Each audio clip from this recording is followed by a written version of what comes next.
नमस्कार, स्वागत है एक बार फिर से आप सभी का आपके अपने चैनल हनुमान सेवा परिवार में। आशा करते हैं कि प्रभु श्री हनुमान जी और परम पूज्य गुरुदेव बाबा नीम करोली महाराज जी आप सभी भक्तों पर असीम कृपा सदैव बनाए रखें। दोस्तों, महाराज जी ने हमेशा अपने भक्तों को इस मानवीय जीवन को सरल और सुगम बनाने की सीख दी है। बाबा हमेशा चाहते हैं कि उनका ये मानवीय भक्त यहाँ पर जीवन की जटिलताओं में न उलझे, अपितु वह सत्य रूपी आध्यात्म को पहचाने और उसका ही अनुसरण करे। महाराज की कही गई सारी बातें, सारे वचन अपने आप में स्वयं में अनेक तरह के गूढ़ रहस्य छिपाए रहते। बाबा अगर चाहते तो सारी बातें खुलकर अपने भक्तों को सीधा एक आदेश भाव से भी कह सकते थे, लेकिन महाराज जी ने ऐसा कभी नहीं किया, क्योंकि ऐसा करने पर वह जो भक्त बाबा पर इतना भरोसा करता है वह और ज़्यादा जटिलता में धंस जाता और इसके परिणाम स्वरूप वह महाराज जी को ही प्रसन्न करने के लिए तरह तरह के आडंबर नए नए भक्ति के क्रियाकलाप करने लग जाता। बाबा ये कभी नहीं चाहते महाराज जी को प्रसन्न करने या फिर उन पर प्रभाव डालने की किसी भी भक्त की प्रारंभिक इच्छा को बाबा तो स्वयं ही आध्यात्म में परिवर्तित कर देते।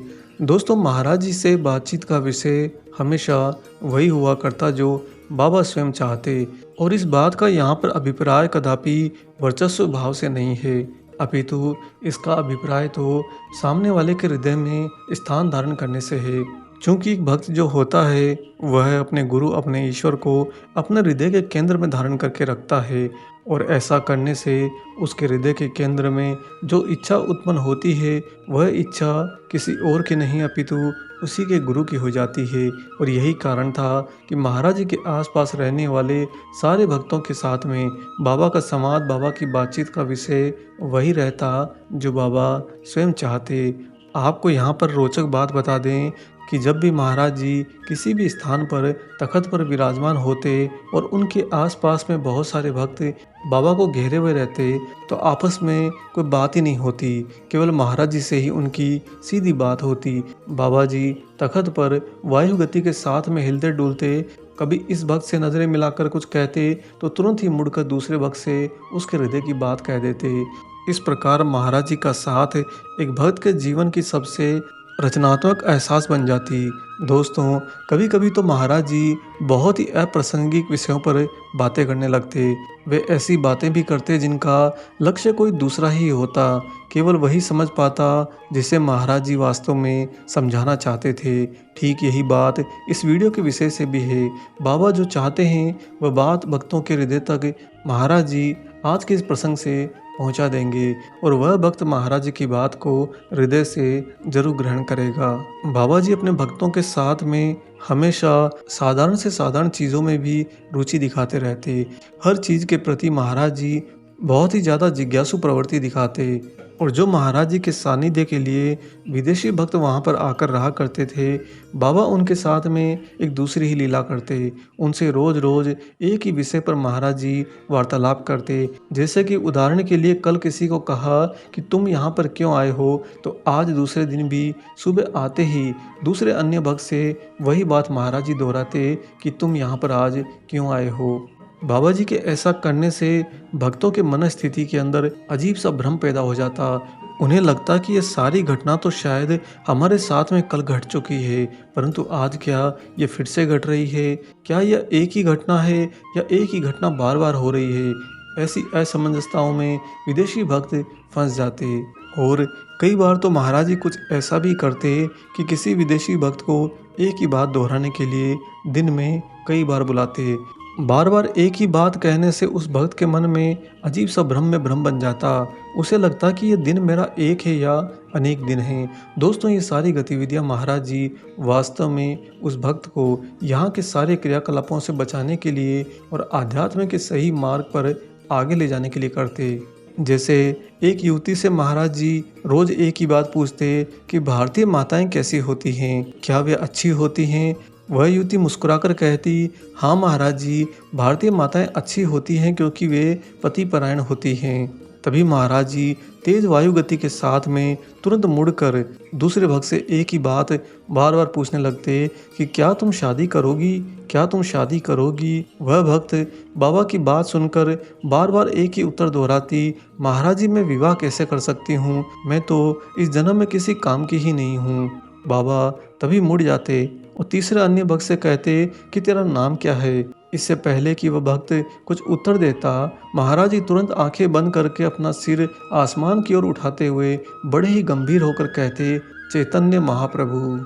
और बस चैतन्य महाप्रभु का नाम पकड़कर बाबा अपना सिर बार बार हिलाते रहते और उसी भाव में चैतन्य महाप्रभु दोहराते रहते।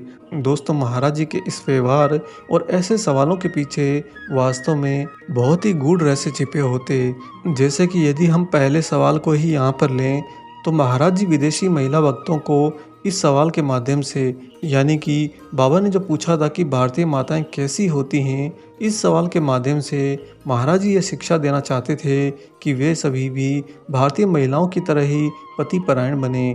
दूसरा सवाल जो बाबा ने अन्य भक्त से पूछा कि तुम शादी करोगी, इस सवाल से महाराज जी ये बताना चाह रहे थे कि शादी वास्तव में ठीक उम्र में ही करनी चाहिए, पश्चिम देशों की तरह बुढ़ापे में नहीं करनी चाहिए। बाबा के इन गूढ़ रहस्यों को ग्रहण करते हुए एक भक्त की यह टिप्पणी रही थी कि महाराज जी का अपना ही अजायब घर था और वास्तव में हम सब उसी अजायब घर में रहने वाले जंतु ही तो थे। बाबा जिन जंतुओं का स्वयं ख्याल रखा करते। दोस्तों, महाराज जी प्राय पश्चिमी भक्तों से अपनी आरती भी करवाते और इसे बार बार दोहराते। दिन में जब भी कोई भी पश्चिमी भक्त महाराज जी के सामने आता, किसी आज से आता या किसी आदेश भाव की प्राप्ति के लिए आता, तो बाबा उसे आते ही उससे आरती करवाते। और भले ही महाराज जी स्वयं भी आरती के समय एकाग्रचित नहीं रहते, बल्कि दूसरे अन्य भक्तों से बात करते रहते, लेकिन पश्चिमी भक्तों को इस पवित्र धार्मिक अनुष्ठान की शिक्षा महाराज जी से मिलती रहती। महाराज जी को प्रसन्न करने या उन पर प्रभाव डालने की उनकी प्रारंभिक इच्छा को बाबा इसके द्वारा आध्यात्म में परिवर्तित कर देते। उन्हें यह बोध हो गया कि किस प्रकार धार्मिक अनुष्ठान हमारे जीवन के व्यवहार में लाया जा सकता है और यह ऐसी आध्यात्मिक शक्ति को जन्म दे सकता है जिसका किसी एक समय में प्रयोग किए जाने के निश्चित उद्देश्य से कोई सरोकार न हो। इन सब के साथ में ही बाबा के सानिध्य में एक और ख़ास विशेषता रही, एक और ख़ास बात रही, वह ये कि जब तक महाराज जी नहीं चाहते उनकी कोई भी फ़ोटो नहीं ले सकता था। जहाँ पर आज के समय में आप नकली बाबाओं को सारे समय अपनी समृद्धि प्राप्त करने के लिए इसी होड़ में लगा देखते हैं कि कितनी उनकी फ़ोटो खींचे, कितना उनके वीडियो बने और उनका प्रचार हो, वहीं पर एक सिद्ध और सच्चे संत के तौर पर महाराज जी कभी नहीं चाहते थे कि कोई उनकी फ़ोटो ले। एक बार तो एक अमेरिकी भक्त अपने साथ में बड़ा ही आधुनिक कैमरा लेकर आया और उसने उनकी फ़ोटो खींचने की बहुत कोशिश करी। पूरे दिन भर वह छिप छिप कर कभी इस खंबे के पीछे तो कभी उस दीवार के पीछे छिप छिप कर महाराज जी की गतिविधियों में बाबा को अदृश्य भाव में फ़ोटो खींचता रहा।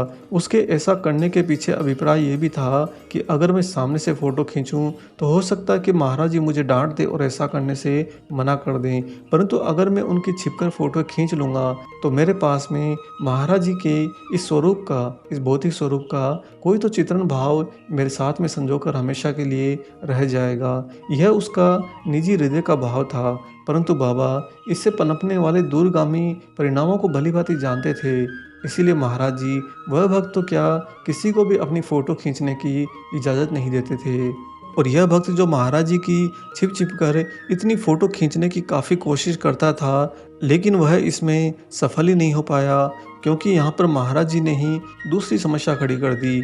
वह जो अमेरिकी भक्त था जिसके पास में कैमरा था, वह बाबा के बहुत ही सुंदर भावों को कैमरे में कैद करना चाहता था। इसीलिए जैसे ही महाराज जी स्वाभाविक रूप से बैठे रहते, तुरंत वह अपना कैमरा निकालकर बाबा पर केंद्रित करने लगता। तभी एकाएक सीधे तनकर महाराज जी किसी और की तरफ अपना मुंह फेर लेते और बड़ी बड़ी आंखें करके बड़ी तीव्र दृष्टि से अपनी गर्दन हिलाने लगते। और ऐसा करने से वह भक्त महाराज जी की फ़ोटो खींचने में भ्रमित हो जाता। कुल मिलाकर बाबा सीधा मुंह पर तो उस भक्त को कुछ नहीं कहते, परंतु महाराज जी चूंकि सामने वाले के हृदय के सारे भाव समझते हैं, इसीलिए बाबा अपनी ही लीला कुछ ऐसी रच देते जिस लीला के अंतर्गत महाराज जी की इच्छा स्वतः ही सामने वाले भक्त के द्वारा संपादित हो जाती। दोस्तों, उस भक्त ने जिसके पास में कैमरा था, उसने महाराज जी की बैठने की इस मुद्रा की फोटो खींचने की कई महीनों तक कोशिश करी, क्योंकि जब भी वह महाराज जी का चित्र खींच लेता, चित्र खींचने के बाद में बस पकड़कर वह दिल्ली जाता और उस रील को धुलवाता। जो ही रील को धुलवाता, सामने जो प्रत्यक्ष में परिणाम आता, उसे देखकर तो उसका सिर चकरा जाता। कारण यह है कि फोटो में तो वास्तव में कुछ भी नहीं होता और रील धोने वाला दुकानदार उनका उपहास उड़ाता, कहता कि क्या तुम्हें फोटो खींचनी नहीं आती है। भला कैसे कह दे वह भक्त कि फोटो खींचने की इच्छा मेरे हृदय में जो पनपती है, वह इच्छा तो महाराज जी की इच्छा में घुलकर स्वतः ही अपने अस्तित्व को परिवर्तित कर लेती है। साथ ही वह भक्त ये भी कहता है कि चूंकि सब कुछ महाराज जी की स्वयं की इच्छा से होता है, अतः जब भी मैं बाबा के बैठने की मुद्रा को अपने कैमरे में कैद करने लगता और महाराज जी तुरंत ही अपने चेहरे के हाव भाव बिगाड़ लेते, अपनी आंखों को बड़ा बड़ा करके गर्दन को मटकाने लगते, जिससे कि मैं उनकी उस मुद्रा की फ़ोटो न खींच सकूं। और मैं झुंझलाकर जब फ़ोटो खींचने का विचार त्याग देता, तभी महाराज जी एकदम शांत होकर निश्चिंत होकर बैठ जाते और ठहाका लगाकर मेरी ओर देखकर हंसने लगते, मानो कि कह रहे हो कि फंस गए ना तुम मेरी ही इच्छा में। अब आपको बताते हैं कि बाबा की इन सारी घटनाओं में वास्तव में क्या गूढ़ रहस्य छिपा है। दोस्तों, जब भी आप महाराज जी के सामने कोई इच्छा लेकर जाते हैं, अपने मन की बात कहना बाबा से चाहते हैं और महाराज जी के चित्र या उनकी प्रतिमूर्ति के सामने हाजिर होते हैं, उस समय आपके मन में कई बार व्याकुलता आती है, कई बार घबराहट आती है कि मैं बाबा से कैसे कहूँ, मैं बाबा से क्या कहूँ और मेरा ऐसा कहने पर वास्तव में क्या परिणाम होगा। कहीं ऐसा ना हो कि मेरा काम ना बने, कहीं ऐसा ना हो कि महाराज जी मेरी बात से असहमत हो जाएं। यह सारी व्याकुलता वास्तव में व्यर्थ है। और ऐसा क्यों? क्योंकि आप जो इच्छा महाराज जी के सामने लेकर जाने वाले होते हैं, वह इच्छा वास्तव में बाबा की स्वयं की इच्छा होती है। और बाबा की इच्छा में कोई भी संदेह करना, कोई भी शंकाएं करना हमारे लिए मात्र व्यर्थता है, क्योंकि हम ऐसा करके स्वयं को भ्रमित करते हैं।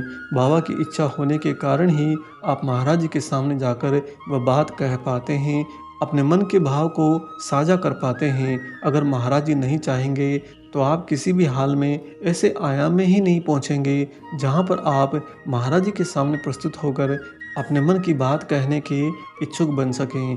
इसीलिए जब भी आप महाराज जी के सामने जाते हैं, कभी भी अपने मन में कोई व्याकुलता न धारण करें, कोई शंका संदेह अपने मन में पनपने ना दें, क्योंकि आप अब जो कुछ भी महाराज जी से कहने वाले हैं, वह सारी बातें बाबा की स्वयं की बातें हैं। बाबा का स्वयं का उन पर आधिपत्य है। महाराज जी के मन की इच्छा आपके हृदय की इच्छा बनकर सामने आती है। इसीलिए बिल्कुल स्वच्छंद होकर, बिल्कुल खुलकर हमेशा महाराज जी से अपनी बात कहें, अपने हृदय के भाव कहें। ऐसा करने से महाराज जी भी प्रसन्न होते हैं।